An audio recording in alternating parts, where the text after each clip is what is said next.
Anantapuram urban 4-5 డివిజన్లో revenue colony, Ramachandra Nagar, Srinivas Nagar, Khaja Nagar కూటమి అభ్యర్థి దగ్గుపాటి ప్రసాద్కు వార్డు ప్రజలు ఘన స్వాగతం పలికారు. అనంతరం ఆయన ప్రచారంలో పాల్గొని ఇంటింటికి తిరిగి వారి సమస్యలు తెలుసుకుని కూటమి అధికారంలోకి వచ్చిన వెంటనే వారి సమస్యలకు పరిష్కారం చూపుతానని హామీ ఇచ్చారు. అనంతరం ఆయన మీడియాతో మాట్లాడుతూ పెన్షన్లు సచివాలయం అధికారులని వృద్ధుల ఇండ్ల దగ్గరికి వెళ్లి ఇమ్మని చెప్పినప్పటికీ కావలసినంగా బ్యాంకుల దగ్గరికి, సచివాలయాల దగ్గరికి పిలిపించుకుంటూ ఎండలో క్యూలో నిలబెట్టి వారిని ఇబ్బంది పెడుతున్నారని ఆగ్రహం వ్యక్తం చేశారు.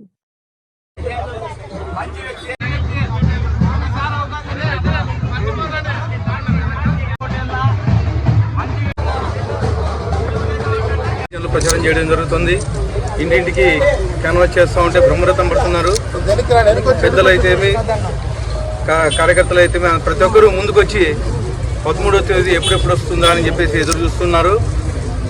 13వ తేదీ ఎన్నిక కోసం ప్రతి కార్యకర్త ముందుకొచ్చి గట్టిగా కష్టపడతామన్నాం. మేము ఈ వారం రోజులు గట్టిగా పనిచేస్తాం. మేము చంద్రబాబు నాయుడు గారిని ముఖ్యమంత్రి చేసుకోవాలి మనం అని చెప్పేసి తెలియజేస్తా ఉన్నారు. అలాగే మా మేనిఫెస్టో వచ్చిన తర్వాత ఇంకా బ్రహ్మరథం పడుతున్నారు. మేనిఫెస్టోలో ముస్లిమ్స్కి అయితే ఏమి, తర్వాత కాపు కమ్యూనిటీకి అయితే ఏమి, ప్రతి ఒక్క సామాజిక వర్గానికి న్యాయం చేశారని చెప్పేసి తెలియజేస్తా ఉన్నాను. అలాగే పెన్షన్స్ గత నెలలో కానీ దాదాపు 33 మంది చనిపోయారు.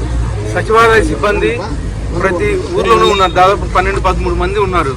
కానీ వాళ్ళు పంచుకోకుండా బ్యాంకులకు వేయడము, లేకపోతే పెద్దవాళ్ళని క్యూలో నిలబెట్టి వాంటెడ్లీ అరెస్ట్ చేసి ఇబ్బంది పెడతా ఉన్నారు. సేమ్ ఈసారి కానీ అలాగే జరుగుతుంది. కనీసం ఆ పెన్షన్స్ 13 మంది ఇంతకుముందు పంచాయతీ సెక్రటరీ ఒకటే పంచి వచ్చేవాడు ఊరికి వెళ్ళి 2014-19 నుంచి.